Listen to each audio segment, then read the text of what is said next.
Hello everyone, welcome to class series, and in this video we're gonna be learning the short summary of the chapter The Tiger King. This story mocks the willfulness and arrogance of those in power. The writer of this story takes us to the days when the king ruled. Also, they lived under the thumb rule of the British.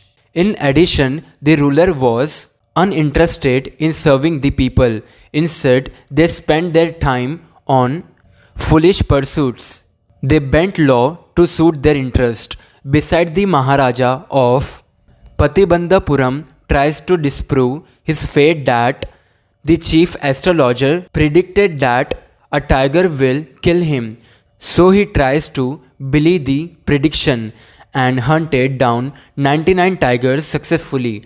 But the 100 tigers, although not made of flesh and blood, take his life. As one of the silvers of wood cut his right hand, and because of the infection he dies. This story refers to the Maharaja Sir Jilani Hung Bahadur of Patibandapuram. Astrologer predict his future when he was just 10 days old. Astrologer says that a tiger will kill him.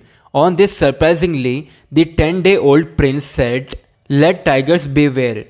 The boy grown up just like any other royal child raised, such as by drinking the milk of white cow and looked after by English nanny and watching English movies.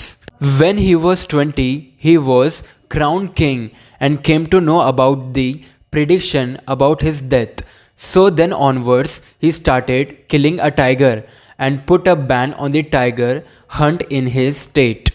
According to the astrologers, he needs to be careful with the 100 tiger, even if he successfully kills 99 tigers.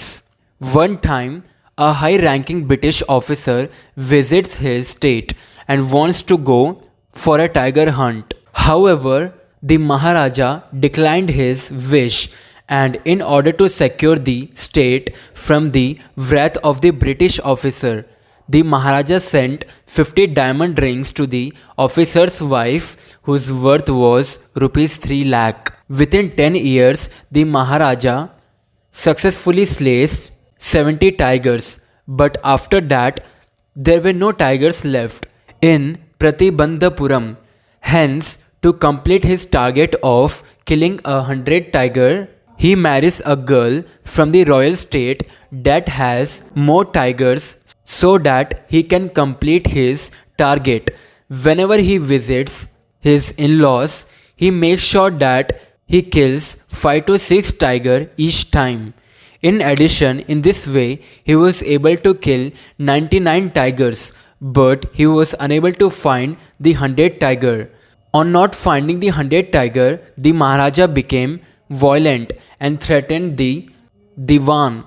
In order to save himself from the fury of the tiger, the Diwan got an old tiger from the circus and with great difficulty put him in the forest. He told Maharaja about the tiger. So Maharaja went on a hunt and shot the tiger and felt victorious and happy. But then again, he didn't know that his bullet missed and the tiger was alive, and he only collapsed out of fear. No one has the guts to tell the truth to the king, so they killed the tiger and brought it in a grand procession. Lastly, the Maharaja was joyful and happy. So on his son's birthday, he buys a wooden tiger as a gift for him. The tiger had rough edges, and while playing with it, he gets a woodcut in his hand, which later on advances into an infection, and because of it, he dies. Therefore, fatefully, the 100 tiger, although made of wood, would take its revenge and killed the king. By means of the Tiger King summary, the writer wants to say that no one can change what's written in destiny, no matter what they do.